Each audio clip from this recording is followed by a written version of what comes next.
4 PM news network में दोस्तों आपका स्वागत है। मैं हूं आपके साथ राशिद ज़हीर।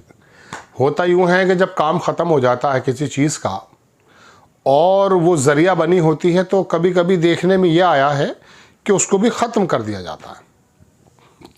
पुरानी फिल्मों में देखा होगा आपने, कोई विलन के लिए कोई बंदा काम कर रहा होता है, जासूस। जब उसका काम निमट जाता तो विलन बाज़ दफ़ा उसको भी मार देता है कि अब बात कहानी ख़त्म हो जाए।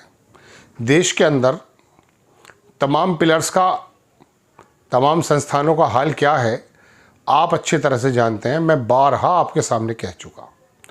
लेकिन जुडिशरी एक ऐसा दरवाज़ा अभी तक खुला हुआ था या है कि जिसमें से कभी कभी लोकतंत्र की, संविधान के एग्जिस्ट होने की हवा आने लगती है। तो हमें और आपको यानी कि देशवासियों को ऐसा लगता है कि अभी कुछ बाकी है, अभी कुछ बाकी है, ये लगता है कुछ कभी कभी। लेकिन मैं आपको कह रहा हूँ ना कि जब जुडिशरी भी कंप्रोमाइज्ड हो जाए, मैंने शब्द मेरे नहीं है ये शब्द दुष्यंत दवे जो बार के पूर्व अध्यक्ष थे, जब बाबरी मस्जिद के फैसला आया तो उन्होंने कहा था कि सुप्रीम कोर्ट की जुडिशरी फुल्ली कंप्रोमाइज्ड हो चुकी है। तो जब जुडिशरी कंप्रोमाइज्ड हो चुकी है या हो रही है तो अब उनको भी ख़त्म करने का काम किया जा रहा है। कल से बड़ी एक बहस है कि जो शिक्षा हमारा मंत्रालय है उसने 8वीं क्लास की NCERT की बुक्स में ये बात जोड़ दी कि भारत के अंदर जुडिशरी में जो भी मतलब करप्शन क्या है, शब्द ही करप्शन का है। CJI सूर्यकांत साहब नाराज़ हो गए और उस पर बिफर गए। लेकिन मैं अगर अपनी बात करूं दोस्तों तो कुछ लोगों का कहना यह है कि बड़ी देर से बिफरे। संस्थान के तमाम पिलर्स को जब बीजेपी सरकार धीरे धीरे ध्वस्त कर रही थी, अगर उसी वक्त ये फैसला ले लिया जाता कि आप एक चुनी हुई सरकार ज़रूर हैं लेकिन आप बंधे हुए हैं संविधान से, तो शायद अब जुडिशरी का नंबर नहीं आता। पहले खबर देखने कपिल सिब्बल वगैरह सब लोग इस चक्कर में आ गए थे। वहाँ जुडिशरी में करप्शन चैप्टर पर CJI सूर्यकांत आग बबूला, NCERT का यू टर्न होना ही था। कक्षा 8 का NCERT की किताब में न्यायिक भ्रष्टाचार के उल्लेख पर तीखी प्रतिक्रिया दी भारत के मुख्य न्यायाधीश CJI सूर्यकांत ने इसे न्यायपालिका पर सुनियोजित और गहरे स्तर का मामला बताया। उन्होंने कहा कि सुप्रीम कोर्ट किसी को भी न्यायिक संस्था की साख पर सवाल उठाने या उसे बदनाम करने की अनुमति नहीं देगा। 4 लड़के अपनी शर्ट उतारकर आर्टिफिशियल इंटेलिजेंस की समिट में पहुंच गए, उसको मास्टरमाइंड बताया जा रहा है। अगर supreme court, high court so मोटो लेते हुए कहने लगे कि ये मास्टरमाइंड का देशद्रोह कर रहे थे कांग्रेस के कार्यकर्ता, लेकिन चूंकि अपने पर बात आ जाती है तो फिर दिक्कत हो जाती है। मैं जुडिशरी की भी बात करूंगा अभी आपसे। अपडेट में यह है कि सुप्रीम कोर्ट में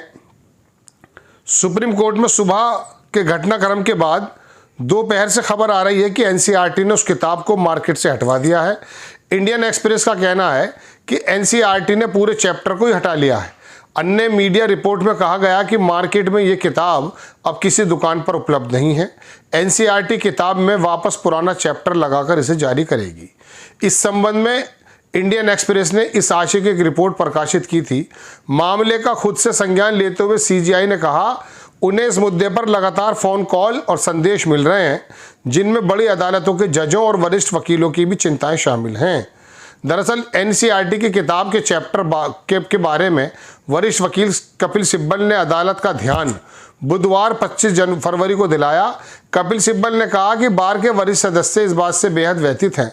स्कूल की किताबों में न्यायिक भ्रष्टाचार शामिल किया गया है। सिब्बल ने कहा कि हम इस संस्था के वरिष्ठ सदस्य होने के नाते कक्षा 8 की किताबों में न्यायिक भ्रष्टाचार चैप्टर शामिल होने से बहुत परेशान हैं। चलिए आप परेशान होते रहिए, लेकिन भ्रष्टाचार तो बताया जाता है। 800 जजों के बारे में भी आया था कुछ। पहले ज़रा देख लें, अभिषेक मनु सिंघवी भी बोले हैं, उन्होंने भी कुछ कहा है।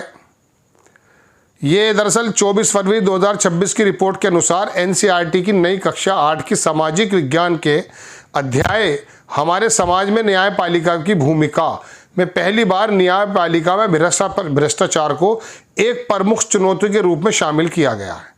किताब में कहा गया कि न्यायपालिका के विभिन्न स्तरों पर भ्रष्टाचार मामलों की भारी लंबित बोझ और जजों की कमी जैसी समस्याएं न्याय व्यवस्था को प्रभावित करती हैं।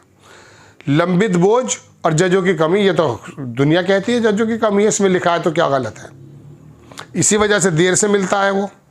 किताब का चैप्टर बताता है कि जज एक आचार संहिता से बंधे होते हैं जो अदालत के भीतर ही नहीं बल्कि बाहर उनके व्यवहार को भी नियंत्रित करती है। इनमें यह भी उल्लेख है कि शिकायतों के लिए CPGRAMS जैसी व्यवस्था मौजूद है। 2017 से 2021 के बीच 1600 अधिक से शिकायत दर्ज हुई। छोड़ दीजिए, मैं सिर्फ बताने यह आया था कि खुद पर आई तो उछल गए, डांट फटकार लगा दी गई है। क्या जुडिशरी में, अदालतों में भ्रष्टाचार नहीं है, जजों की कमी नहीं है? लोगों का कहना है। खुद न्यायपालिकाओं की और अदालतों की तरफ से भी आता है कि साहब इतने जजेस हमें और चाहिए। लेकिन बात यह है कि जितना सो मोटो आपने इस बात पर लिया है, अभी पिछले दिल्ली यूनिवर्सिटी से मुगलों का इतिहास, फला का इतिहास, जो भी मुस्लिम नेम है उनका इतिहास हटाया जा रहा था। तब भी बोल जाते साहब भाई इतिहास पढ़ने में तो कोई दिक्कत है नहीं, किसी का भी हो। हाँ, अगर कोई महिमा मंडन किया जा रहा है किसी का, वो गलत आदमी तो बात अलग है। लेकिन रात दिन आप RSS के उन स्कूलों के बारे में क्या कहोगे कि जहाँ पर शुरुआत की नर्सरी इस तरह की लगाई जाती है कि उसके जब पौधे बन जाते हैं तो आपको पता चलता है वो कितना जहरीले हो जाते हैं। RSS के जो स्कूल संचालित हैं उनके पाठ्यक्रम पर कभी गौर की है?